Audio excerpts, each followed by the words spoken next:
Okay, so thank you very much, Abraham. I understand that the topic of this webinar is about artificial intelligence on water resources. So maybe my suggestion is to add one previous word and call it ICT and artificial intelligence on water resources, because the presentation that I will be showing is not about artificial intelligence, but it's about the use of information and communication technologies to make use of several tools in order to provide assistance to the management of water resources in general. So from the top, then I am Daniel Vazquez. As I said before, I am working in Itaipu, that is a major hydropower plant.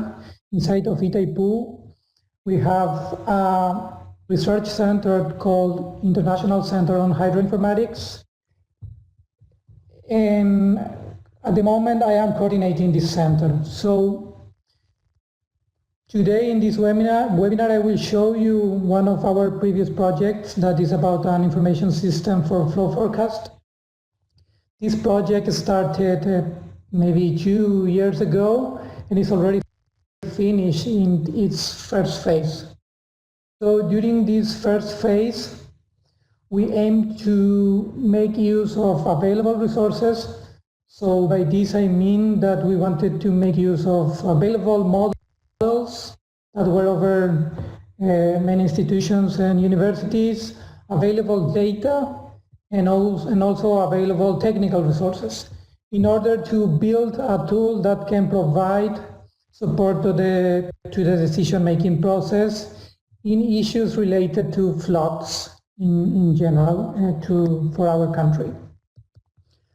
So at that time, we have identified the following problems. So this happens across many countries. The availability of hydrological data and its accessibility are important limitations at the national level. Also, the little information that we can find is very dispersed among many institutions. And there is no, at least in our country, there is no tool that can provide efficient access to this data and information. And also, of course, the main problems are the floods. So we wanted to provide a tool that can help to the process of reducing the impacts of floods in our country. So to try to tackle these problems, we came up with this objective that was to develop an information system for flow forecasting for the entire country with a view for its future implementation in the corresponding institutions. Then the specific objectives were first to centralize and facilitate access to hydrological data and information for its various uses. And second one, to cooperate with the universities for the construction and provision of modeling tools for the main rivers of the country. And third, to make available a web platform that will offer the services of a flood early warning system. So during the planning process of this project, we came up with this operating diagram. So as you can see, in the entire country, in the entire process, we have 4 main components. The first one is related to data in general. So there is data in many institutions. Also, these data, they come in different formats, they come in different time steps, they come in different sizes, in different types of data, such as geospatial, hydrological, and meteorological. So there is a big amount of data that we are collecting from all these sources. In the second component, so it's more related to the process in general. For this, we use a programming language that is Python in order to make the data extractions from all these sources, to develop the scripts to convert from the different formats to convenient ones. also to manipulate geospatial data and to make many types of calculations. We also used Python in order to take control of different models that were provided for this project, and these were a semi-distributed hydrological model and also a hydrodynamic model that simulates the flow for our main river in the country. In this same component, we made use of free GIS software in order to inspect all the information that is being collected. So as you can see in these two components, in the first one, a big volume of data is being captured, and in the second component, a big volume of information is being generated by the models. So we needed to get infrastructure in order to allocate all this data information. So we built we had a dedicated server in order to storage all the information. We also had a dedicated server in order to run the models in an operational fashion, and also a dedicated server in order to handle the map services as well as the APIs that is going to be that was shown in our web platform. So in the last component is the part where we show the front end of the product.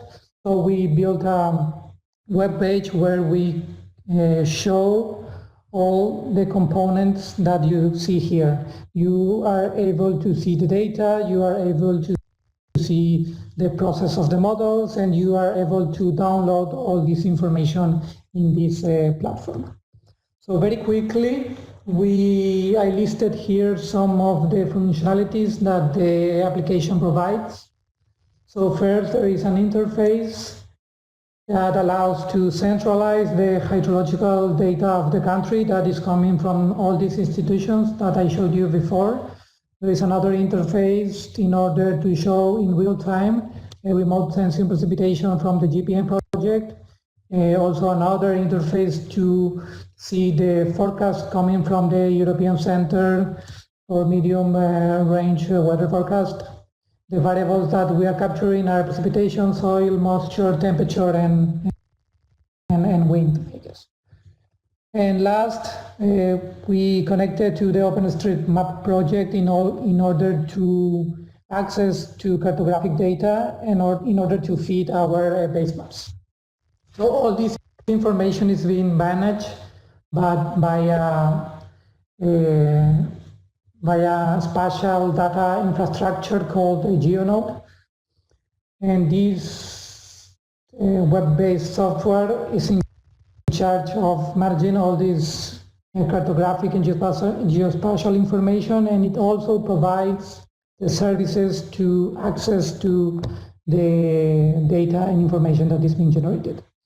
Then a lot of, as I told you before, we used Python to make the scripts in order to take control of the models, the hydrological model and the hydrodynamic one. And also we made the scripts in order to couple them together and to run them in a daily basis, in a daily basis, right?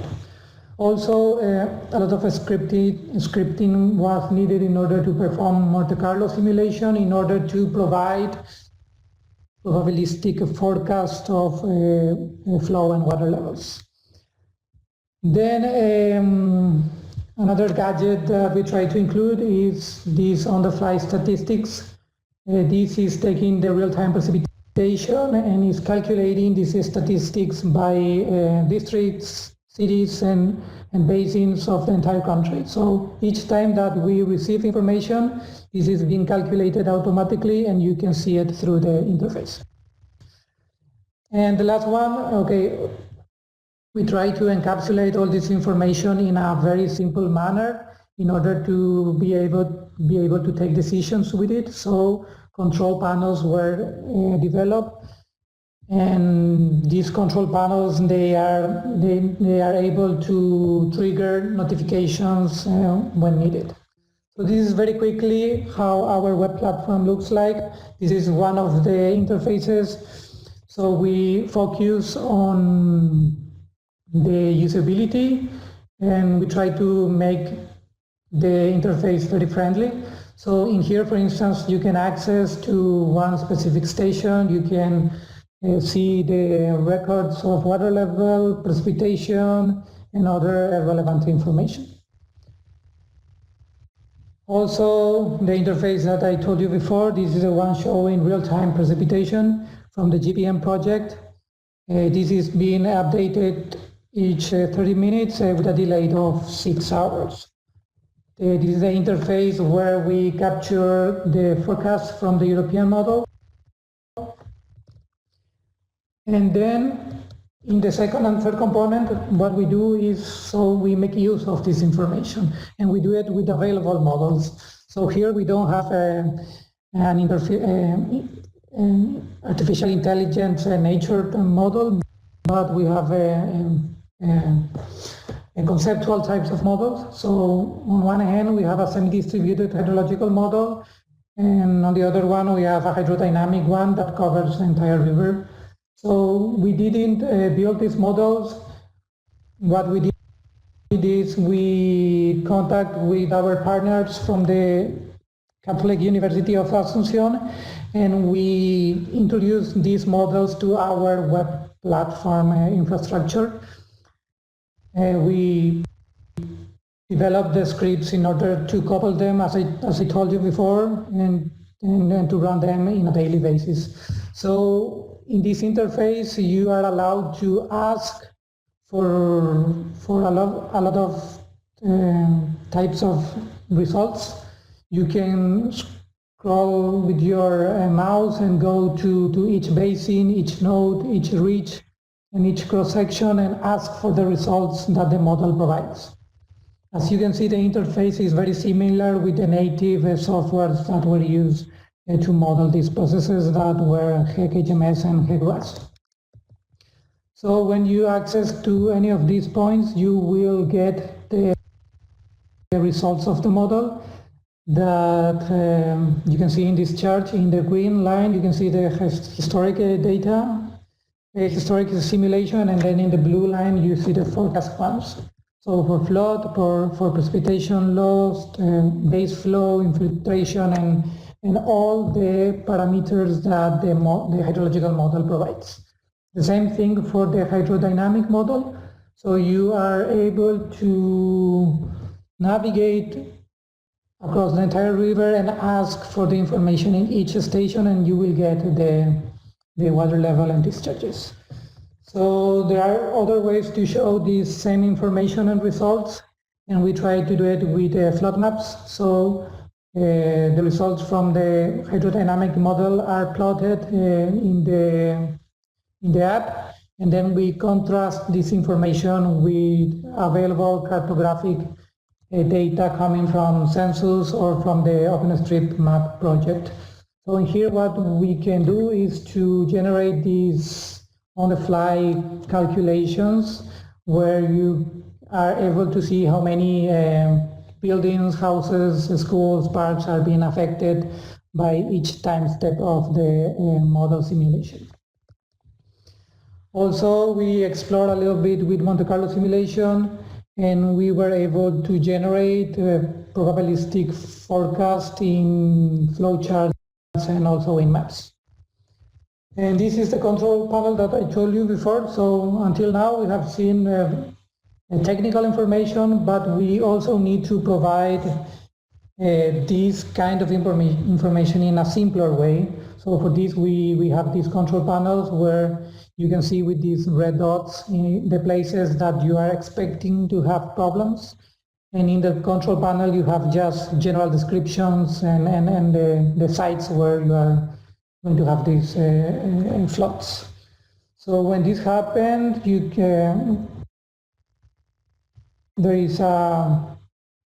you can trigger notifications via SMS or email to a relevant local authority. This is the same thing, just showing by an animation. As you can see, we focus a lot in the usability, so you are able to go through all the information that is being generated, to consult even in the map. So with your mouse, you go anywhere in the country, you click it, and you will have the results that are being generated in that particular place. I think I'm running out of time, so very quickly we try to make assessments in the data quantity and quality, these with automatic scripts as well. And all the information that we generated are being managed by this geospatial data infrastructure that I told you before. The name is Geonode, is web-based, so it's a very clean way to access to all the shapefiles, rasters, and even the vector values that are being generated with all the metadata and all the standards that are forced by this tool. So the purpose was to make the information available for the public as well, and to facilitate the acquisition of this information. For this, we use the WMS service that allows to connect from any GIS software to our database. So you will be able to access very quickly to this information that I showed you before. So I guess this is my last slide, some ideas and next steps. So of course we couldn't cover everything that we wanted during this project. So in a second phase, we can try to work with data standards such as WaterML in order to facilitate the intercommunication among databases from many institutions. Also, during the project, we find out that there is these BERT technologies. The meaning is business intelligence and reporting tools. So this really facilitates the management of data. You can generate and you can customize your plots and tables and charts in a very easy way. You have free software such as Metabase, and Tableau, I guess, is not free. And also very important, the next step is to work in the cooperation agreement with universities and institutions in the water sector for the operational implementation of this tool. So that's it. I wish that this project is of your interest, and if you have any question, I am here to answer them. Thank you very much. Thanks a lot, Daniel. We have a lot of questions. There are some questions that are directed specifically at you. There are some questions that are more general questions that I would like to put to both you and also Mustafa. So now some questions directed specifically at you. The first one from Surafel is, in what resolutions are the ECMWF precipitation and temperature forecast data sets? Second question is, how long is the forecast length? 5, 7, 10, or 14 days. And the third question is, if they're freely available, how to access them as raw data to use in flood forecasting. Would you like to respond to that? Yes, sure. For the European Center forecast, the spatial resolution, I believe, is 10 kilometers. And we are receiving the data that is freely available, so it's with a horizon of 7 days. And yes, they are freely available until some extent, and if you pay, you get real-time data. We're actually getting data with some delay. And if you pay, you can also get ensembles and other kind of products. Okay. The next question directed specifically at you is from La Santa, who asks, what is the software you use for geospatial data inspection? Okay, this is an interesting question, because in the center we develop these tools and we try to implement them in the institutions, so we focus a lot on free software. So for this particular case, we use a QGIS, and Also in Python you have the ability to manipulate this kind of information, but in general terms we use just QGIS. Okay. The next and last question before we move on to the next presentation is from R. Gopa Kumar, who asks, is the role of different associated institutions to provide data, or are they also involved in running the models and providing results to the interface providing the information?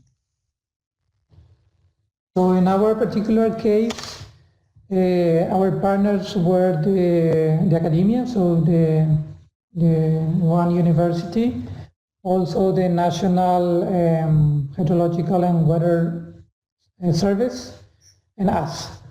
So the universities, they already had this model, so they provided the model, and the National Service provided the data, and other types of data are freely available in the internet. And we developed the platform and all the processes that you saw in the diagram that I showed you before. Okay, sorry, there's one more question which is specifically directed at you. If you could quickly respond to this. Sorry about that, Mustafa. Tatiana asks, how have been the interinstitutional cooperation around this project? How did you get homogenization to all inputs and variables? You mentioned something about conveniences. Can you expand a bit more about this? Okay, so the interinstitutional cooperations around these projects were actually at this first phase, it was a little bit informal. This was because it's very hard to propose a project to some authorities if you don't have like a prototype, you know. So it's very hard to convince them if you don't have this. So we got together with some technicians from these institutions, and we built this prototype in an informal way, so as to have this product in a short time of period. And with that, we are trying to trigger a second phase where we are getting funds in order to make all the process much robust and to include even more information and include more institutions. But that's the way that we dealt with this project. And I don't remember talking about conveniences. No, I don't know what they mean by that.